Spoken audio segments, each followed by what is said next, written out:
Hello student, आज class 12 का ये मेरा फर्स्ट लेक्चर है और आज हम लोग डिस्कस करेंगे चैप्टर नंबर 1 इलेक्ट्रोस्टैटिक्स के बारे में। सीधे टॉपिक पर आते हैं। इलेक्ट्रोस्टैटिक में हम लोगों को स्टडी करना है जब हमारा इलेक्ट्रिक चार्ज स्टेशनरी कंडीशन में हो। जैसे इलेक्ट्रोस्टैटिक जो है वो हमारा दो वर्ड से बना है, ठीक है। एक है हमारा क्या, इलेक्ट्रिक चार्ज, और सेकेंड है हमारा क्या, स्टैटिक का मतलब क्या है, स्टेशनरी। स्टैटिक का मतलब क्या है, स्टेशनरी। तो हम लोगों को इस पूरे चैप्टर में ऐसे इलेक्ट्रिक चार्ज के बारे में डिस्कस करना है जो हमेशा क्या रहेगा, स्टेशनरी कंडीशन में रहेगा, रेस्ट कंडीशन में रहेगा, ठीक है। तो सबसे पहले हम लोग समझते हैं कि इलेक्ट्रिक चार्ज क्या होता है, ठीक है। सबसे पहले हम लोग देखते हैं what is mean by electric charge, ठीक है। ये क्लास 10th में भी आप लोगों ने पढ़ा होगा कि इलेक्ट्रिक चार्ज क्या है। इलेक्ट्रिक चार्ज हमारा एक फंडामेंटल पार्टिकल होता है, ठीक है। चार्ज हमारा क्या है, एक पार्टिकल है, ठीक है, या फिर इसको फैक्टर भी बोल सकते हैं, ठीक है। द फैक्टर और the fundamental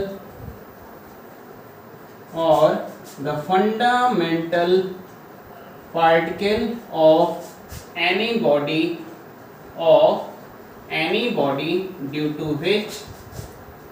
due to which it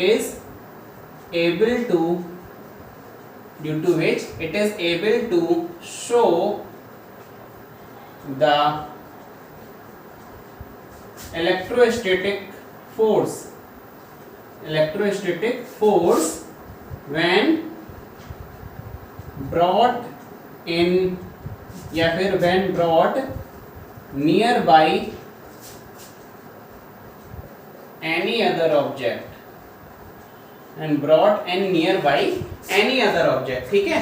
तो इलेक्ट्रिक चार्ज हमारा क्या है, इलेक्ट्रिक चार्ज हमारे फंडामेंटल पार्टिकल है जिसकी वजह से वो क्या करता है, किसी भी दूसरी बॉडी को इलेक्ट्रोस्टैटिक फोर्स क्या करेगा, डिनोट करेगा, शो करेगा। वो इलेक्ट्रोस्टैटिक फोर्स आपका इलेक्ट्रोस्टैटिक अट्रैक्शनल फोर्स भी हो सकता है या फिर इलेक्ट्रोस्टैटिक रिपल्सन फोर्स भी हो सकता है। वो डिपेंड करेगा किस पर, कि हमारे जो चार्ज पार्टिकल हैं उनका नेचर क्या है, ठीक है। और वो कब करेगा, जब उसको किसी भी दूसरी बॉडी के क्लोज कांटेक्ट में लेके आते हैं, उसके पास में लेके आते हैं। तो ये हमारा क्या होता है, इलेक्ट्रिक चार्ज, ठीक है। इलेक्ट्रिक चार्ज जब हमारे होते हैं दो टाइप के, ठीक है। एक होता है पॉजिटिव, दूसरा होता है नेगेटिव, ठीक है। छोटा सा डिस्कशन है कि अगर पॉजिटिव है तो क्या होगा, रिपल्सन होगा, ठीक है, रिपल्सन होगा। अगर हमारा पॉजिटिव और नेगेटिव है तो क्या होगा, अट्रैक्शन होगा, ठीक है।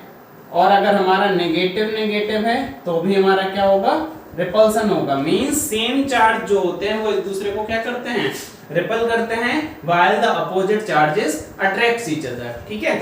चलिए आते हैं, चार्ज की कुछ प्रॉपर्टीज हैं, चार्ज की कुछ प्रॉपर्टीज को भी डिस्कस कर लेते हैं। चार्ज की प्रॉपर्टीज क्या होते हैं, जैसे पहली प्रॉपर्टी कि चार्ज के पास हमारा क्या होगा, मास होगा, ठीक है। चार्ज हमारा क्या है, एक ऐसा पार्टिकल है जिसके पास खुद का मास होता है। जैसे सपोज करिए इलेक्ट्रॉन है, प्रोटॉन है या फिर न्यूट्रॉन है, इन सब के क्या हैं, इनके इंडिविजुअल मासेस हैं। जैसे इलेक्ट्रॉन का मास 9.1 × 10⁻³ kg होता है, प्रोटॉन का मास 1.6 × 10⁻27 kg होता है। सेम मास हमारा किसका होता है, न्यूट्रॉन का भी होता है, ठीक है। तो अब हम लोग पढ़ लेते हैं क्या, प्रॉपर्टीज ऑफ चार्जेस, ठीक है, प्रॉपर्टीज ऑफ चार्जेस, ठीक है। चलिए देखते हैं प्रॉपर्टीज ऑफ चार्ज में पहली प्रॉपर्टी है हमारी कि चार्ज क्या है, चार्ज हैज मास, चार्ज के पास अपना एक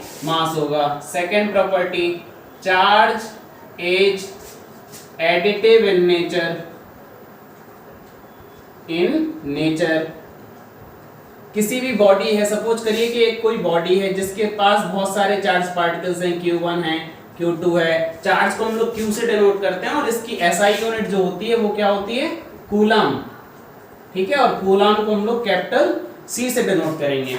तो सपोज करिए कि एक बॉडी है जिसमें बहुत सारे चार्ज पार्टिकल्स हैं, Q1, Q2, Q3 date something. तो अगर इस बॉडी का टोटल चार्ज हमको पूछा जाए तो सिंपली हम क्या कर सकते हैं, सारे चार्ज पार्टिकल्स को क्या कर दीजिए, उनके चार्ज पार्टिकल्स का जो भी चार्ज इंडिविजुअल चार्ज है उन चार्ज को क्या कर दीजिए, ऐड कर दीजिए। तो चार्ज क्या होता है, एडिटिव नेचर का होता है, ठीक है। थर्ड प्रॉपर्टी देखती हैं, चार्ज हमारा होता है charge is conserved, charge is conserved always, charge हमेशा क्या होगा, कंजर्व होगा। सपोज करिए एक बॉडी है, ठीक है, इसके पास सपोज करिए कि +2 कूलाम चार्ज है, एक -6 कूलाम का चार्ज पार्टिकल है, एक +9 कूलाम चार्ज का पार्टिकल है। इसका जो टोटल चार्ज होगा, टोटल चार्ज इस केस में कितना निकलेगा, 9 + 2 11, 11 - 6 प्लस का 5 कूलाम इस बॉडी के पास टोटल चार्ज है। अब हमने क्या किया, इसको हमने क्या किया, शेक कर दिया, इस बॉक्स को हमने क्या कर दिया, शेक कर दिया, तो बॉडी हमारी क्या हो गई, बॉडी के अंदर जो चार्ज पार्टिकल्स हैं ये आपस में टकराएंगे और चार्ज को एक दूसरे में क्या करेंगे, ट्रांसफर करेंगे। सपोज करिए कि एक चार्ज पार्टिकल अब हमारा हो गया 7 कूलाम का, एक हो गया हमारा +6 कूलाम का, तो हमारा जो दूसरा पार्टिकल होगा, जो हमारा थर्ड पार्टिकल होगा, वो इस तरीके से होगा कि हमारा नेट चार्ज जो रहे वो कितना आएगा, +5 कूलाम भी आना चाहिए। तो 7 + 6 कितना हो गया, 13 हो गया। अब 13 में से यहाँ पर कितना आना चाहिए, -8 कूलाम का चार्ज पार्टिकल यहाँ पर आएगा।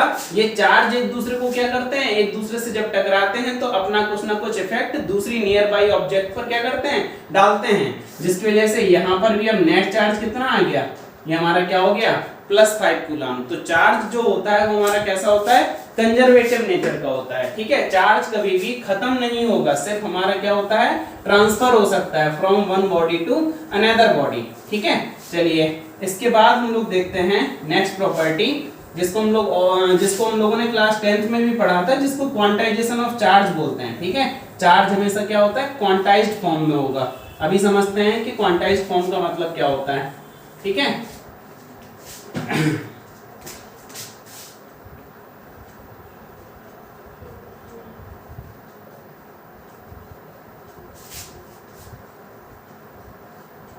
क्वांटाइजेशन ऑफ चार्ज, ठीक है। क्वांटाइजेशन ऑफ चार्ज के अकॉर्डिंग होता है कि सपोज करिए कि कोई भी एक बॉडी है, इसके पास नंबर ऑफ पार्टिकल्स हैं, ठीक है, इसके पास जो हैं वो क्या है, नंबर ऑफ पार्टिकल्स हैं। हमने बोला कि यहाँ पर जो नंबर ऑफ चार्ज पार्टिकल्स हैं वो कितने हैं, n हैं।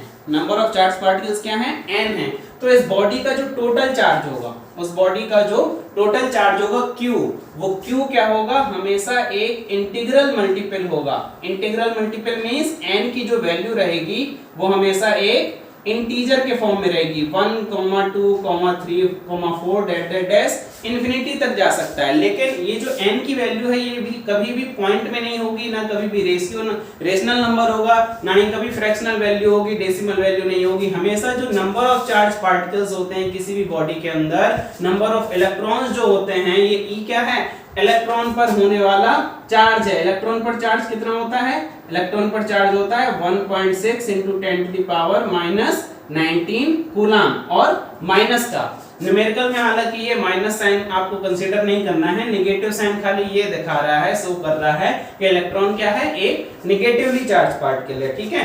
तो क्वांटाइजेशन ऑफ चार्ज के अकॉर्डिंग क्या होता है, according to quantization of charge, the total number of charge particle inside any body is always be an simple integral multiple of total charge of electron, ठीक है। जो n की value जो होगी वो 1, 2, 3 डैश इन्फिनिटी में जाएगा।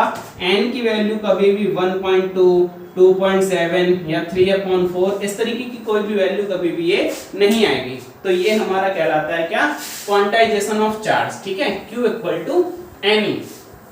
चलिए अब इसके बाद आते हैं चार्ज को हम लोग प्रोड्यूस किन किन तरीकों से कर सकते हैं, ठीक है। चार्ज को हम लोग कर सकते हैं, जो हम लोगों को पढ़ना है वो मेनली 3 तरीके हैं, ठीक है। एक होता है रबिंग मेथड, फ्रिक्शनल मेथड, दूसरा होता है कंडक्शन प्रोसेस, थर्ड होती है इंडक्शन प्रोसेस, ठीक है। चलिए आते हैं मेथड ऑफ चार्जिंग पे। मेथड ऑफ चार्जिंग पे, ठीक है।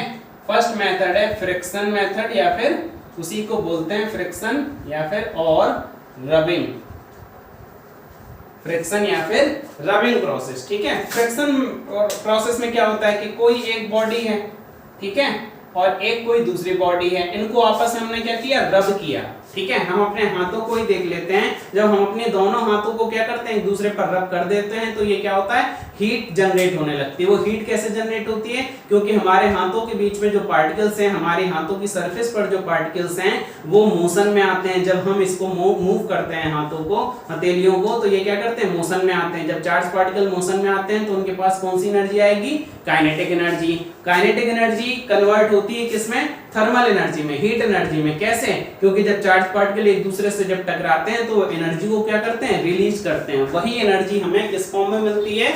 हीट एनर्जी के फॉर्म में। इसी वजह से फ्रिक्शन जहां कहीं भी होगा वहां पर हीट एनर्जी जरूर आती है। जितने भी हमारे ऑटोमोबाइल सेक्टर होते हैं, ऑटोमोबाइल्स कंपनी होती हैं या ऑटोमोबाइल्स हमारे व्हीकल्स होते हैं, तो वहां पर देखे ही होंगे कि कोई ना कोई ऐसा कूलिंग मटेरियल जरूर यूज करते हैं, लुब्रिकेशन वगैरह जरूर यूज करते हैं। क्यों? क्योंकि फ्रिक्शन की वजह से जब मशीनिंग पार्ट्स हमारे बहुत ज्यादा क्या करते हैं? मूव करते हैं, मोशन में होते हैं, तो बहुत ज्यादा फ्रिक्शनल फोर्स वहां पे जनरेट होता है, जिसकी वजह से हीट एनर्जी का अमाउंट क्या होता है? बहुत ज्यादा होता है। उस हीट एनर्जी का इफेक्ट कम करने के लिए, ताकि मशीनिंग पार्ट्स में कोई भी किसी भी टाइप का क्या ना हो, डिफेक्ट ना हो, तो उसकी वजह से हम उसमें क्या करते हैं? लुब्रिकेशन यूज करते हैं। ठीक है, वो लुब्रिकेशन क्या करता है? उस हीट एनर्जी को कम करने का काम करता है। और क्या करता है? जो हमारे मोशन होते हैं दो पार्टिकल्स के, दो बॉडीज के बीच में, उन मोशन की जो स्मूथनेस है उसको क्या करता है? वो इंक्रीज करता है। ठीक है, तो फ्रिक्शन मेथड में क्या होता है? चार्ज हमारे जनरेट होते हैं when the two bodies are rubbed on each other. ठीक है, चलिए सेकंड है हमारा कंडक्शन प्रोसेस। सेकेंड है हमारा कंडक्शन मेथड या फिर कंडक्शन प्रोसेस। कंडक्शन प्रोसेस में क्या होता है? सपोज करिए कि एक बॉडी है जिस पर हमारे पॉजिटिव चार्ज डिस्ट्रीब्यूटेड थे, जिस पर हमारे पॉजिटिव चार्ज क्या थे? डिस्ट्रीब्यूटेड थे। आप इसके पास कोई दूसरी बॉडी है जिसको आप लेके आए और जो पहले से क्या है? न्यूट्रल है। जो पहले से क्या है? न्यूट्रल है। मींस इसका जो नेट चार्ज है Q नेट वो कितना है? 0 है। ठीक है, अब जब इस बॉडी को हम इस बॉडी से क्या करते हैं? टच कराते हैं। इस बॉडी को हमने फर्स्ट वाली बॉडी को सेकंड बॉडी से क्या कराया? कांटेक्ट में लाए। इन दोनों को एक दूसरे से जब हम टच कराते हैं तो ये पॉजिटिव चार्ज जो होते हैं ये सेकंड बॉडी पर क्या होते हैं? ट्रांसफर हो जाते हैं। सेम नेचर का चार्ज हमारा जनरेट होगा किसमें? कंडक्शन प्रोसेस में। कंडक्शन प्रोसेस में जानने रहिए कि अगर पॉजिटिव चार्ज, पॉजिटिव नेचर की अगर हमारी फर्स्ट बॉडी थी तो सेकंड बॉडी पर भी पॉजिटिव नेचर का ही चार्ज जनरेट होगा, इंड्यूस्ड होगा। ठीक है, अगर नेगेटिव चार्ज, अगर ये फर्स्ट बॉडी नेगेटिवली चार्ज होती तो सेकंड बॉडी पर भी नेगेटिव चार्ज ही जनरेट होता। ठीक है, अब कितना जनरेट होगा वो डिपेंड करेगा इनके शेप और साइज पर। अगर दोनों का ही शेप और साइज, दोनों की ही डायमेंशन अगर सेम है तो जस्ट हाफ अमाउंट ये क्या होता है? डिवाइड हो जाता है। एग्जांपल से समझते हैं। ठीक है, एग्जांपल से देखते हैं। सपोज करिए कि कोई एक बॉडी थी। ठीक है, इस पर हमारा नेट, इस पर हमारा जो चार्ज था वो सपोज करिए +6 कूलम चार्ज था। आप सेम डायमेंशन की दूसरी बॉडी लेके आए, सेम डायमेंशन की दूसरी बॉडी लेके आए और आपने इसको क्या किया? टच करा दिया। तो जब टच कराने के बाद इनका नेट चार्ज कितना हो गया? इस पर कितना था? 0 था। ठीक है, तो Q नेट कितना हो गया? 6 + 0। अब जो हमारा, ये हमारा सपोज करिए Q1 है और ये हमारा क्या है? Q2 है। अब हमारा जब दोनों में कंडक्शन प्रोसेस हो गई तो Q1 डैश की वैल्यू कितनी हो जाएगी? 6 + 0/2 और Q2 डैश की वैल्यू कितनी हो जाएगी? 6 + 0/2, मतलब 3 कूलम इस पर जाएगा, 3 कूलम इस पर जाएगा। ठीक है, दोनों पर ही सेम अमाउंट का हाफ चार्ज क्या होता है? ट्रांसफर हो जाता है। दोनों के बीच में सेम अमाउंट ऑफ चार्ज क्या होगा? डिस्ट्रीब्यूट हो जाएगा। ये कंडक्शन प्रोसेस बता रहे थे। इंडक्शन प्रोसेस में जस्ट इसका अपोजिट है। ठीक है, इंडक्शन प्रोसेस में क्या होता है समझ लेते हैं। इंडक्शन प्रोसेस में, इंडक्शन थर्ड जो है हमारा वो है इंडक्शन मेथड। ठीक है, इंडक्शन मेथड में क्या होगा कि सपोज करिए एक बॉडी है। ठीक है, जिस पर पॉजिटिव चार्ज हमारा डिस्ट्रीब्यूटेड था। ठीक है, ये हमारा क्या हो गया? Q1।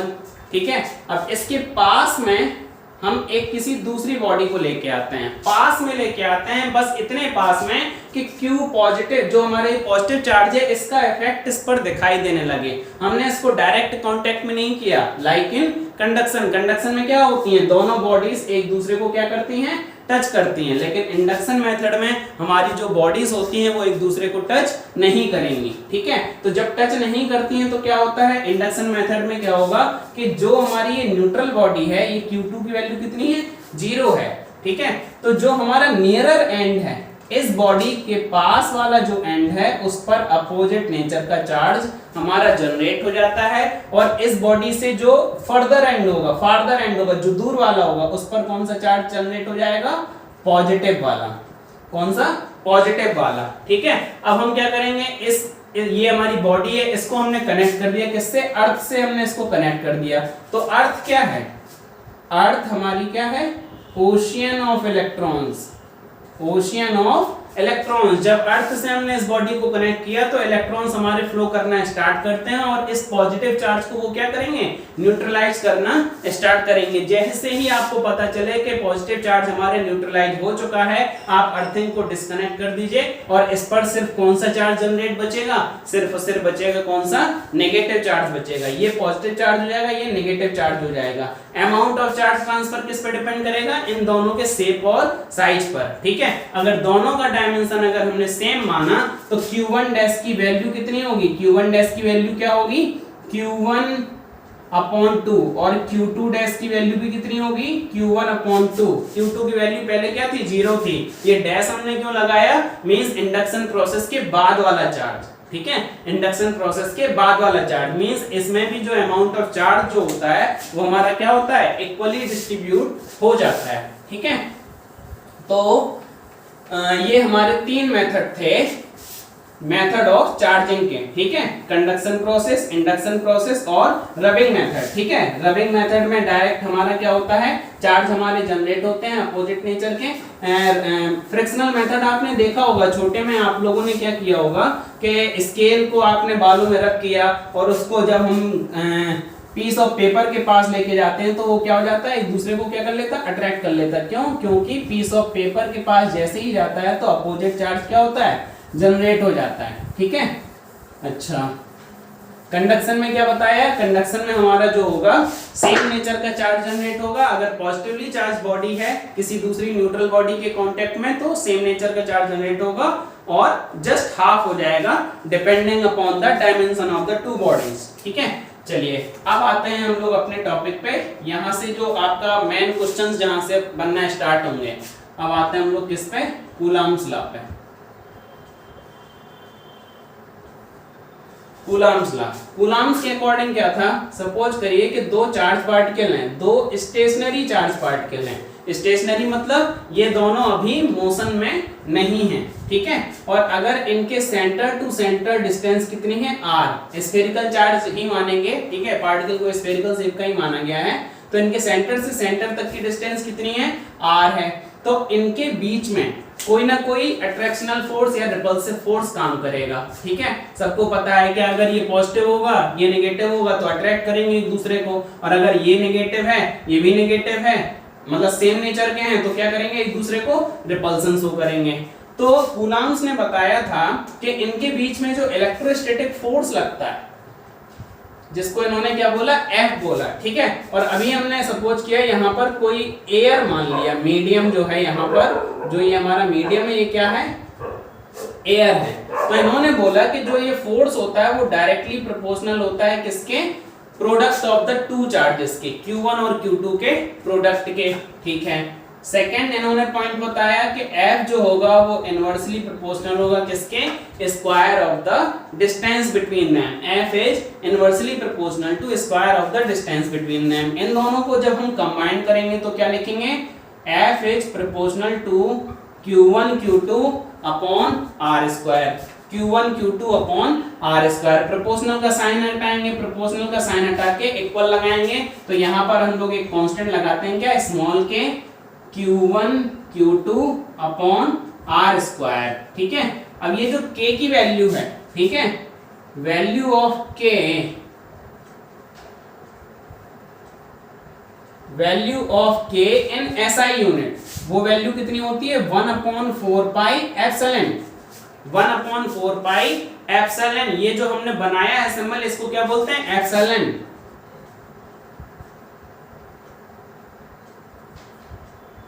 EPSILON एप्सिलॉन, ठीक है, 1/4 पाई एप्सिलॉन। लेकिन क्योंकि हमने यहाँ पर मीडियम क्या माना था, एयर, तो एयर के लिए जो हम लोग होता है वो सिंबल क्या होता है, एप्सिलॉन 0 या फिर एप्सिलॉन नॉट। अब ये वाली वैल्यू जब हम यहाँ पर पुट करेंगे तो F इक्वल टू हमारा क्या बन जाता है, 1/4 pi epsilon not Q1 Q2 upon R square. और ये वाला फॉर्मूला कब है, जब हमारा medium between the two charges क्या हो, एयर हो। अगर सपोज करिए एयर की जगह कोई दूसरा मीडियम होता, अगर एयर की जगह कोई दूसरा मीडियम होता, सपोज करिए केरोसिन होता, एयर ना होके क्या होता, केरोसिन होता, तो मीडियम के लिए हमारा जो फॉर्मूला बनता है वो क्या बनता है, एफ ऑफ मीडियम होता है 1/4 पाई एप्सिलॉन। बस लिखते हैं मीडियम की परमिटिविटी को एप्सिलॉन, या फिर एप्सिलॉन नॉट को क्या बोलते हैं, एप्सिलॉन कहलाता है परमिटिविटी। और अगर एप्सिलॉन नॉट लिखा हुआ है तो उसको बोलते हैं परमिटिविटी ऑफ फ्री स्पेस। अभी बताएंगे हम परमिटिविटी की मीनिंग क्या होती है।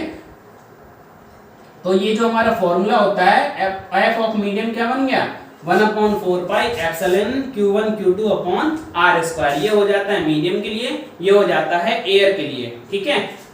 इस कूलम्ब फोर्स को, कूलम्बियन फोर्स को हम लोग इनवर्स स्क्वायर लॉ भी बोलते हैं। क्यों, क्योंकि ये इनवर्स स्क्वायर लॉ को फॉलो करता है। Like gravitational force, gravitational force भी क्या होता है, Q1 और Q2 की जगह पे वहां पे क्या होते हैं, M1 और M2।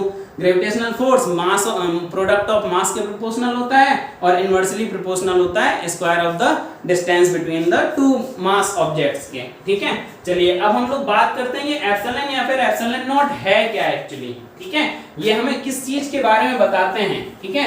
चलिए इसका सिग्निफिकेंस समझने की कोशिश करते हैं कि एप्सिलॉन का मतलब क्या है, ठीक है।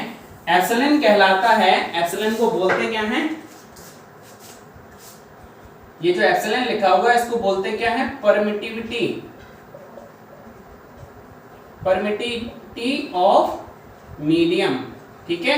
और अगर एप्सिलॉन नॉट लिखा होता तो वही हमारा क्या बन जाता, परमिटिविटी ऑफ फ्री स्पेस।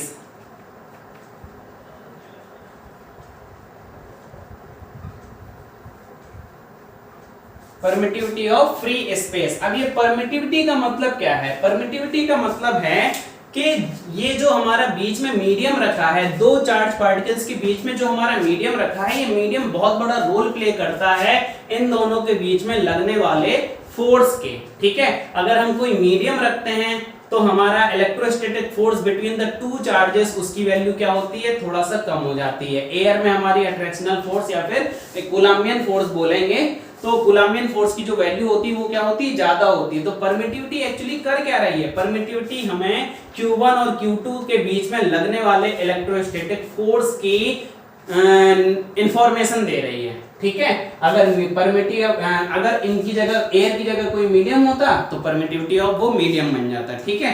अब बात करते हैं इसकी वैल्यू कितनी है।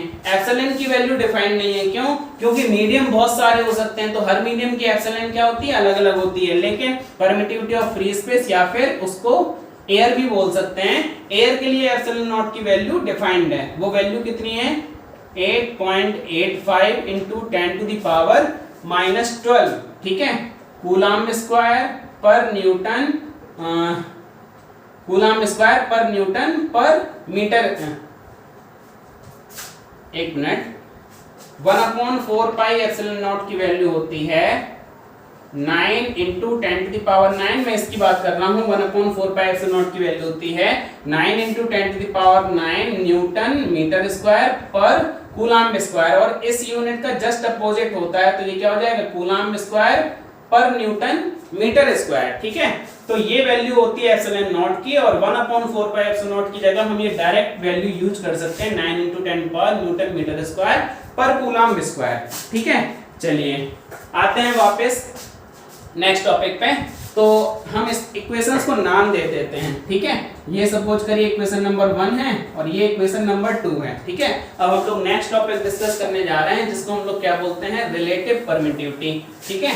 ये वैल्यू आप लोगों को मिल जाएगी, आपके पास नोट्स भी होंगे, आपके स्कूल्स में पढ़ाया गया होगा, तो आप वहां से भी हेल्प ले सकते हो, ठीक है। चलिए देख, बात कर रहे थे रिलेटिव परमिटिविटी की।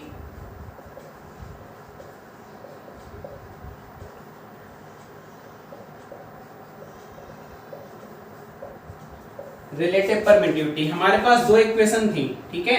एफ ऑफ एयर था हमारा कितना 1/4 pi epsilon not Q1 Q2 upon R square, और हमारे पास एफ ऑफ मीडियम था, एफ ऑफ मीडियम कितना था 1/4 pi epsilon Q1 Q2 upon R square. अब हम क्या कर रहे हैं, इक्वेशन 1 को इक्वेशन 2 से डिवाइड कर रहे हैं, इक्वेशन 1 को इक्वेशन नंबर 2 से डिवाइड करते हैं, तो ये पूरा क्या चला जाएगा अपॉन में, तो Q1 Q2 upon R square से Q1 Q2 upon R square cancel, 1/4 पाई से 1/4 पाई कैंसिल, तो F of air upon F of medium कितना बचा 1/एप्सिलॉन नॉट अपॉन 1/एप्सिलॉन, ये ऊपर जाएगा तो क्या बन गया एप्सिलॉन अपॉन एप्सिलॉन नॉट, और एप्सिलॉन अपॉन एप्सिलॉन नॉट को ही हम लोग क्या बोलते हैं रिलेटिव परमिटिविटी, या फिर उसी के लिए एक नेम है जिसको हम लोग क्या बोलते हैं डाइइलेक्ट्रिक कांस्टेंट, क्या बोलते हैं डाइइलेक्ट्रिक कांस्टेंट, ठीक है। रिलेटिव परमिटिविटी क्या है, रिलेटिव परमिटिविटी हमें दो मीडियम की जो हमारी परमिटिविटी होती है उसका रेशियो बताती है with respect to permittivity of free space, ठीक है।